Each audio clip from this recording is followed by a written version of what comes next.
In 1828, a German chemist named Johann Buchner isolated a strange, bitter crystal from the bark of a humble willow tree. He called it salicin, and it would eventually lead to one of the most widely used medicines in human history. But this wasn't the beginning of the story, not even close. Long before chemistry labs existed, long before modern pharmacology, people across Scotland, Europe, and even ancient civilizations reached for willow to ease pain and reduce fever. There are lots of examples of drugs that have arisen and been developed as a consequence of the use of plants. And modern medicine has been really informed in many ways by traditional herbal remedies. They didn't know about enzymes and prostaglandins, they just knew, somehow, that this plant worked. So how did a simple tree become the ancestor of aspirin? How did ancient healers discover remedies that modern science would later prove right? And what other powerful medicines might still be hidden in the plants around us, plants that Scotland has been using for centuries? To find out, I travelled across Scotland to meet botanists, pharmacologists, and historians to explore the link between traditional plant lore and the physiology that underpins modern medicine.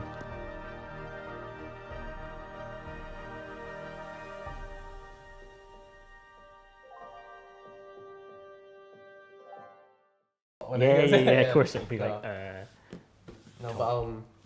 Yeah, so from your perspective, what makes Scotland's traditional plant knowledge unique compared to other regions, what would you say? I guess lots of different places around the world will have their own local flora. So the plants that are available to people to be used, almost everywhere shares ideas of medicine and how it's used and how plants are used in medicine, and certainly have historically. So things like this belladonna here, the idea for how to use that came from the continent, but was adopted very quickly throughout Britain. And we've got a really interesting flora, but there's not really much unique in our flora. So it's more the ideas that people have for how to use stuff locally. And quite a bit of that comes often from Gaelic-speaking parts of Scotland. So there are some really interesting plant uses in the Gaelic-speaking parts of Scotland that traditionally people used for medicine or for other things that really only filtered through into the wider English-speaking world in the 1670s and a bit later, when the founder of this garden, Robert Sibbald, commissioned a Gaelic-speaking physician from Edinburgh to go up and start to pull together some really interesting stories, a guy called Martin. So there's these really interesting figures in history who are really responsible for shifting some of the ideas from Gaelic tradition out into the wider world as well. Robert Sibbald, as I say, one of the founders of this garden, he and his colleagues, one of the things they did was develop the first pharmacopoeia for Edinburgh. So that recommendations of what you can use in terms of what drugs are safe and what aren't. And in doing so, that was really formalising medicine and making it into a much more modern approach. So things like the idea that you could use the moss or lichen scraped off the skull of a condemned murderer for treating psychiatric conditions. They had a wee think about that and thought, yeah, maybe that doesn't work so well, but that had been a long-standing tradition. So they started being more critical about that.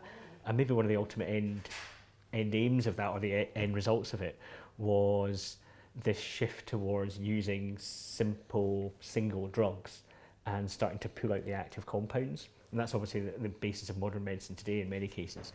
Whereas that more sort of whole plant approach, the kind of someone using a whole plant as a drug is what people would traditionally do. And certainly across lots of parts of the world nowadays is still your frontline medicine, is go to the market, buy a mix of different plants, and that's your kind of treatment for your cold. Yeah, it's essentially the same thing that we've been doing for a long time, isn't it? Yeah, and it really is just in this last 350 years with the formalisation of medicine, which a lot of it did start right here in Edinburgh.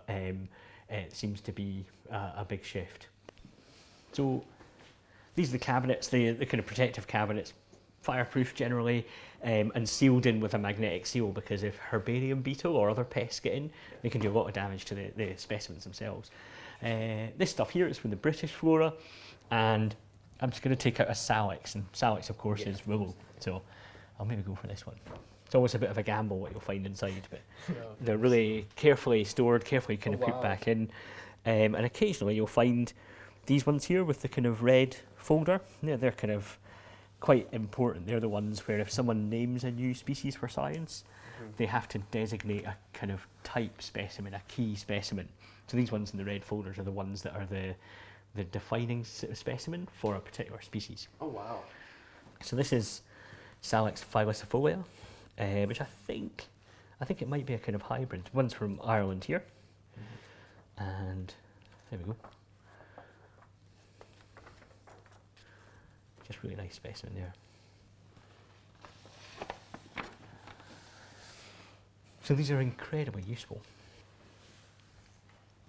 You can see the age on them. It's Yeah, I mean they do darken down very often, Yeah. the leaves. Quite often things might lose leaves as well, and you actually just have a bit of a twig left for tropical stuff. But then some things, we don't quite know why necessarily, keep their colour beautifully, you know. In part, it's kind of how fast they're dried and how well they're dried. And again, if you dry them quickly and dry them quite well, not totally crispy, then you can preserve the DNA in them really pretty well indeed. So we can get back into these old specimens and recover their DNA. So this is it. This is Salix. This is where aspirin comes from. Yeah, it's one of the places it's popped up in evolution, but it pops up everywhere. Wow. Weirdly enough, so methyl salicylate, one of the kind of precursors for it. I think because there's a lot in the bark, and people recognise that quite easily. It's a very widespread group of trees, and easy to identify and harvest from. Yeah. They could chew the bark. It was bitter. It had a kind of a bit an interesting flavour, but it also had that pain-killing effect. Salix is a really good example of a plant which developed into a really straightforward drug. But this isn't the case for all medical plants. Foxglove, on the other hand, is an example of a plant which had a different story. Foxglove leaves contain two compounds, digoxin and digitoxin. And of those two, digoxin is the medicine that is used and prescribed. And those compounds work by interfering with sodium-potassium ATPase, particularly in cardiac muscle. And essentially what they do is they increase the sodium concentration within heart muscle fibers or within heart muscle cells. And as a consequence, they increase calcium concentration within those heart muscle cells. And as calcium concentration increases within the cells, so the contractility of the cells becomes stronger. So in simplistic terms, what digoxin does, or what foxglove does, is it strengthens the contractility of the heart muscle, causes the heart to beat more strongly, and also regulates and slows the rate at which the heart beats. And it does so by increasing the amount of calcium within the heart muscle cells. I read somewhere that digoxin is quite a dangerous substance. Yeah, it's in pharmacological terms, it has what's called a narrow therapeutic index, which means the concentration of digoxin in the bloodstream, for it to have the positive effect that you want, there's quite a narrow range of concentrations. And as a consequence, if you take too much of it, you get side effects. And you can quite easily get side effects by taking even a very modest increase in the dose that you should be taking. Although the creation of both aspirin and digoxin was relatively recent, it would be misleading to say that it was unaided by centuries of documented usage of the drugs' derived medical plants, which through trial and error sometimes had fatal results for the communities who consumed a high dosage of potentially toxic medical plants, such as foxglove. The reason that modern medicine has become aware of them is because people had realized that these plants had medicinal properties and had done so way before the advent of biochemistry, physiology, or any technology to identify what it was in the plant that was having the effect. So people knew that if you chewed the bark of a willow tree, if you had a headache, the headache would get better. And that was because of the aspirin that was in the willow tree, but it wasn't until the 1970s, hundreds of years after people had been chewing willow trees, that aspirin, the mechanism of action of aspirin was identified, and as I recall, I think that won the Nobel Prize. So traditional remedies have informed modern pharmacology for years and years. Growing up, I always thought that drugs were simply a modern invention, something that humanity's best minds created recently, along with other useful inventions, such as the car and the telephone. I thought that we were in an age where science began.